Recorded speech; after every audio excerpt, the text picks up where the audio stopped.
primary speakers will be police chief, acting fire chief, and the mayor. And then once they all make a few brief remarks, we'll take questions from you guys. You said, is it Roy Winston? Yeah, Roy Winston. He's soon to be acting fire chief. Soon to be acting, and currently he's a district chief. Yes. Okay, thank you, Chief. He's an assistant fire chief right now. Okay, I'm sorry. Yeah. The other important thing to note is that there is already a law committee meeting scheduled tomorrow at 10 a.m. at City Hall. So we will be providing an update at the start of that committee with whatever more information we have by then. As you can imagine, they're still gathering information. Okay? Good deal. Can you tell them when they come up to the microphone to talk if they could say their name? Sure, that would be awesome. That would be great. You guys set? You still need a couple minutes? Couple minutes. Couple minutes. Okay. No problem. Need somebody from the police department and has Wi-Fi, that'd be good. Can you give City Hall guests, find City Hall guests celebration? Oh, Philos, is Philos working here? Oh, I didn't know that. Hey, Vermont. are you up? Citywide. Yes. Or city building wide. You got it? You good? Anybody else need a light? Yeah, sure. If you can, we're maybe about 2 minutes away from. How about actually audio? the news conference. One more Yeah, time. 2 or 3, so it'd have to be really quick if we want to do it. I will speak softly because everybody else is loud. Or I am really loud. All right. I don't see any eyes that are saying I have a problem. 1, 2, 3, 4, 5, 6, 7, 8, 9. I learned to count when I was really young. 10, 11. I'm trying to look and see if everybody's good. Everybody all right?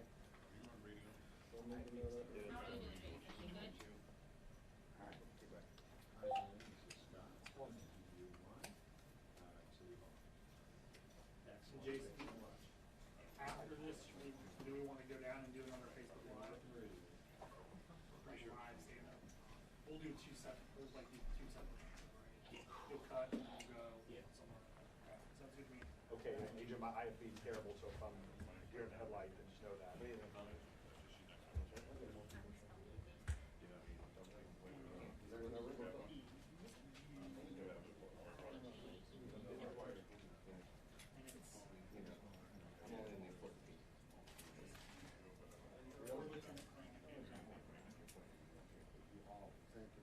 So I can't go live. It's Scott Newell in Cincinnati, and we're getting ready to go live in the news conference here. You know, he's got it running too. Yeah, Lisa, right now everyone's getting set up. I expect the news conference to start within a matter of moments, really. It might be a minute or two, but there are going to be a number of officials from City Hall and the police department, also the fire department here, Chief Oliver Isaac, of course, leading the I way. would go ahead and roll. Letting people know what Yeah, she what said they to do know that. now as a police agency I'll about tell her you're here on and the shooting. Also, we've seen Mayor Cranley walk in, John Cranley, of course, here, Council Member Ben Simpson here as well, a number of other. Okay, we ready now? And it looks like we're about to take this news conference, so I'll step out. Everybody's in. Okay, we'll bring them out. Call her and tell her I have an issue. Okay. Okay. Okay, thank you.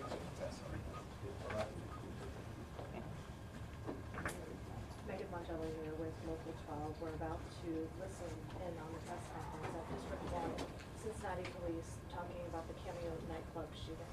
I'm going to turn this around so you can see.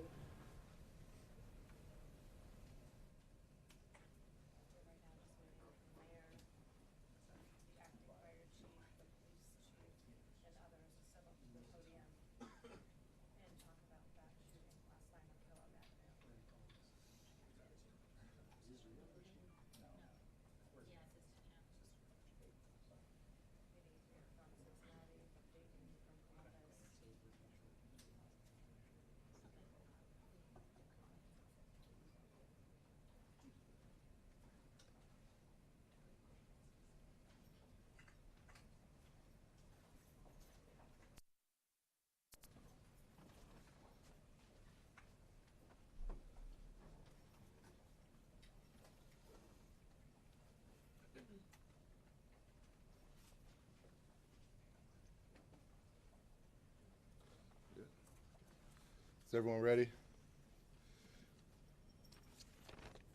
Good morning. Let me begin by offering my thoughts and prayers and condolences to the individuals that were the victims of this act of violence that took place in our city last night. I want to begin by also stating to keep in mind that this investigation is only 8 hours old. There are a lot of questions that we're still exploring. We won't be able to answer everything, but we'll give you what we know up to this point. With me this morning is the Mayor, John Cranley, the Acting Fire Chief, Roy Winston, Councilmember Yvette Simpson, my command staff, the Special Agent in charge of Ohio for the ATF, Trevor, and I always mess up his last name, Velinor. Also, City Manager Harry Black is traveling today. He's not able to be with us, but I've been in contact with him throughout the night and the morning, and he's fully aware of what's taking place. Let me begin by saying last night at about 1:30 a.m., our emergency communications section began receiving calls that shots had been fired with injuries inside the Cameo's Night Club, which is located at 4601 Kellogg Avenue in District 2. As the night unfolded and the initial investigation began, it was determined that the bar was very crowded, approximately a couple of hundred people. And what we know at this point in the investigation, several local men got into some type of a dispute inside the bar, and it escalated into shots being fired from several individuals. As a result, there were 16 people that sustained gunshot injuries, one of which is deceased. A total of 15 others that were injured, one in extremely critical condition. In addition to that, several others, more serious injuries, and some very minor and were released. The individual that was deceased at the scene has been identified, and his family has been notified. Mr. O'Brien Spikes, a male, 27 years of age.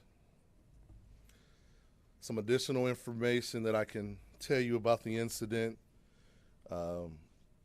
This is a very large establishment. They do employ off-duty police officers to patrol the parking lot.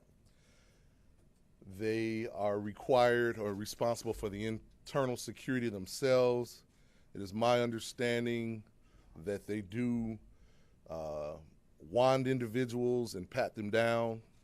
However, what we know at this point, several firearms were able to be brought inside the bar.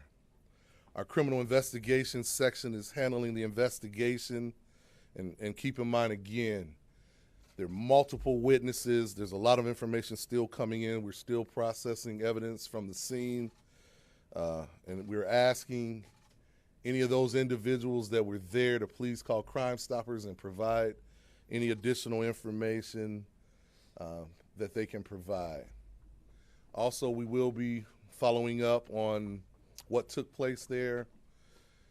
Our Vice Unit, the Ohio Investigative Unit, our Law Department, just to make sure that we've covered all our bases in this.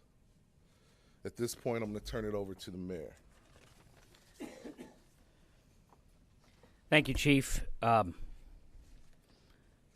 Obviously, we are all deeply saddened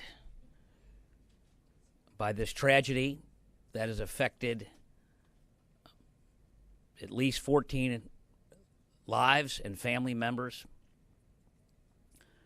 I ask all Cincinnati to pray for the victims and their families at this time, especially those who are still fighting to cling on to life.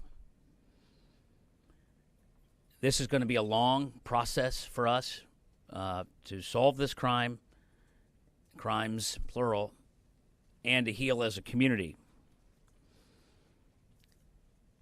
I certainly think it's time that we lean on prayer and each other and if any of us know victims, to reach out to them and express any ways we can help.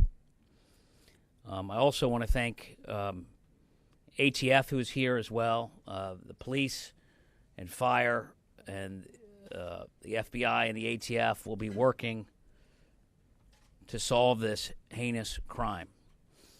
Now, this morning, we've all been inundated with inquiries and questions, and as has been already been reported, there's no evidence that this was a terrorist attack like we've seen in Miami and many other places. However, to the victims, what difference does it make? They've been terrorized by gun violence, innocent victims. It's important for everyone to understand that people were just going to have a good time and ended up getting shot. That is totally unacceptable. This is a country where you should be able to go out and have a good time and not be in fear of getting shot. And so this is a tragedy that has struck other communities, and now it has struck Cincinnati. I'm confident that while our hearts are broken, that our spirit is not, and that we will work together as a community for the victims and to solve this crime. Obviously, prayers and thoughts are important, but not the final and only answer. It is going to take hard police work in cooperation, as I mentioned, with the ATF and the FBI. Ben Glassman, the acting U.S. attorney, and ATF, who is here, have already worked together for years with our police and the Hamilton County prosecutor and probation and parole to get these shooters off the streets, and the relationship has never been better. I am asking people to come forward and help us solve this crime. Crime Stoppers will obviously be involved. We need people to come forward. We need people to have courage to come forward and to identify the shooter or shooters in this case. We must solve this crime, and we must bring the shooters to justice. I also want to take a minute to thank our first responders. We had 4 police officers in the parking lot at the time on detail. It was obviously a chaotic situation. They rushed in to restore order and to start administering to the victims. Our firefighters immediately responded. Chief Winston will speak here in a minute about rushing victims to the hospital. And I think it's important to remember the sort of emotional tax that our first responders have to deal with in an unbelievably chaotic situation. I also want to thank everybody that's reaching out. I received a call from Governor Kasich this morning. He and I spoke for several minutes, and he obviously offered any help that the state can provide, and that's deeply appreciated. And we've received good wishes and help, assistance requests from across the country and across the state. We know that we will continue to go after gun violence. We will continue to hold parties responsible. And it's also important that we find ways to heal emotionally as well, which will take longer in some cases than the physical damage. And so all of us, I think, need to reach out to people in our community and figure out how we can continue to leave a better example. With that, I just want to ask everyone to continue to keep people in their prayers and to reach out to victims' families if they know any. And with that, I'd like Acting Chief Winston to talk about the fire quick response. The fire department would, first of all, just like to offer its condolences to those 16 individuals and their families that were shot, along with the many other ones that were injured as well. As Mayor Cranley pointed out, the fire department responded. According to the records that we received, we ended up transporting 5 individuals via city medic transport unit. We also received assistance from the county, whereby they helped to transport 3 individuals as well. So of those 16 that were shot, the city as well as the county transported 8 of them. Upon the initial dispatch, Engine 18, which is located there near Lunken Airport, they received the first dispatch, but it was one of our district chiefs who actually heard the dispatch, and due to I think the initial reports were there were 6 to 10 people that were shot, so he upgraded the response, thereby giving 2 additional engine companies along with 4 additional transport units. And even when our companies were en route, I think the first victim that they actually came across was there at the corner of Stanley and Columbia Parkway. They were flagged down by one of the civilians standing there. So Medic 46, along with Medic 9 and District 1, another one of our district chiefs from downtown, they actually rendered first aid to those individuals that were there at that particular scene. Then Engine 18, which was that first engine company on the scene, the first thing they had to do, since there were so many victims, was just try to begin triage, and thereby trying to identify the most critical to the least in order to facilitate transport in that manner. So our lieutenant did a good job of, along with our paramedic supervisor, of really just determining who was the most critical, and that was the way the transports took place thereafter. I mentioned the county also came in. One of the things that our district chief, District 4, did was he asked for additional transport units, but the majority of them were coming from the west side at this point because we'd used up the initial allotment that we had. Thereby, the disaster net was open, and our city dispatch, along with the county dispatch, gave us 3 additional transports, all coming from Anderson, along with some additional ones later on. But those 3 that came from Anderson really helped to provide quick transport when we otherwise would have been waiting for a while. So we appreciate the help that they gave to us as well. Some of the things that made it difficult a little bit was because you had a mass group of people that are leaving the scene all at one time. So our units were a little delayed in getting into the scene just because everyone was pouring out. But we thought the police did a nice job of really rendering the scene as safe as they could in such a quick amount of time, which allowed us to get to those various patients. Because even though we had 16 that were shot, there were a number of other people that were just wounded from trying to flee. So they just were rendered minor basic medical care by those fire department units as well. But overall, even though the scene was very chaotic, we felt that our fire department personnel performed well in dealing with that and trying to provide the aid that they could in a timely manner. Chief, if we could, a real quick question for Chief Winston. Sure. Given the chaotic nature of the scene, how fearful in that dynamic are you that your first responders, your firefighters, are going to go in and end up being victims themselves? Well, we have things that help us to protect us in that sense, and we usually wait for the police to give us a sense of when that scene is safe. Now, in this case, no doubt it was very difficult to make that declaration early, but they gave us, after they did a quick sweep, they gave us an indication that we could begin to transport and treat some of those individuals. Chief Isaac, can you talk about the suspects? Anyone arrested at this point in custody?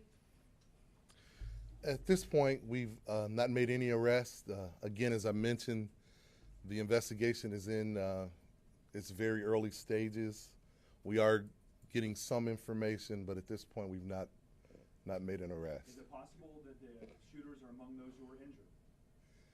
We just don't know that at this time. There's a lot of interviews still to be done, a lot of evidence to process, and we will certainly make that information available as it develops. Can we get a spelling of the deceased name?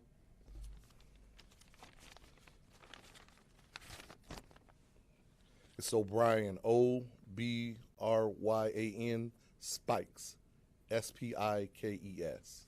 Were there any handguns recovered at the scene, and is there any way to estimate the number of shots fired? We have recovered some information and some evidence at the scene regarding that. I really don't want to put that out because it could be very pertinent to the investigation at this point. But again, to be clear, there were multiple people shooting. I believe that's what you said earlier. We believe that there were more than one shooter. Age range of the victims? Can you give us some sense of? you know, it's an adult nightclub, so everyone was over the age of 18. The deceased individual I mentioned was 27 years of age. And where stand our surveillance cameras inside the nightclub? How instrumental will that be to the investigation? That's part of the investigation. That information is being recovered. If it's of any value, I'm not able to say at this point. You said several hundred people were there. Was it over capacity? I don't believe so. It's a very large establishment. It holds, I believe it actually holds that many people. I understand there was a young woman there that was giving CPR to the victim that died. There were a number of individuals, our officers included. I really don't have all the details on that at this point. And where was the victim from? I'm not certain. Mayor, can you speak to the issue of problematic spots in the city? We know this club has had some issues in the past. Is this something that the city can look at to see if it needs to continue to remain open, or how do you view that? I think it's too early to answer that question directly as it relates to this establishment, but it obviously begs the question and needs further inquiry. Right now, I think the focus is on bringing the shooter or shooters to justice and praying and hoping and helping the families to heal. And so I just think it's too soon to get into that, but obviously it's something that will be gotten into. Chief, can you explain why a nightclub can be open until 4 a.m. and kind of like the rules of how that works? Very complex. It really has a lot to do with the serving of alcohol. I'm not sure of what the situation was last night. I haven't gotten into that part of the investigation. All of that will come later. Right now, my primary focus has been on the victims and apprehending those that are responsible for this. Chief, the place did have a liquor license, correct? Oh, absolutely. Chief, you said that there were 4 off-duty officers outside. Can you explain kind of what their role is, since that the club is responsible for security? Yeah, for any liquor permit premise, we provide security for the parking lot and the surrounding area. Our officers patrol the streets. We do not act as bouncers in private establishments. To be clear, they do not handle the wanding? Correct. That is correct. So it's just wanding, or is it? My understanding is that's what was provided, but again, very early. I mean, all of those questions will be asked. Is that a scenario where their body cameras would have been on? No, not in this situation. Body cameras on detail officers, that is part of our phase 2 rollout, which will be beginning here in the near future. Chief, according to the city managers, put out a memo earlier this morning indicating that there had been some kind of a dispute earlier in the day and that it ended up in the club and escalated from there. Is that your impression? Do you know what kind of time frame we're looking at? I'm not certain of that. I can't verify that. Again, there's a lot of differing information coming in. Our investigators are determining what's actually fact and versus what's just information that's out there. Does the club have a lot of gang activity as far as you know? Not to my knowledge, I can't speak to that. You said there were several guns in the club, plus you looking for one shooter. I didn't say that. I said we believe that there were multiple individuals involved in this. We don't know yet. There's a lot of ballistic information and evidence processing that still needs to take place. Okay, thanks everybody. We appreciate you coming out. We'll be able to provide additional information to you throughout the day as we get it, including tomorrow morning at 10 a.m. There's a hearing at the law committee. There's still a lot of unanswered questions. They're working the investigation hard. We're going to share as much with you as soon as we possibly can. Will Mr. Hills just speak to the idea of how difficult this is for officers? I'll talk to anybody else after this. Right, afterwards. everybody. Thank you. Thank you.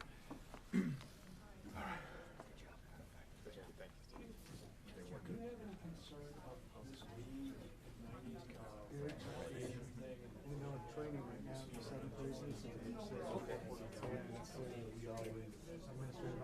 course is 13 weeks long. Gotcha. How far along are you? Halfway.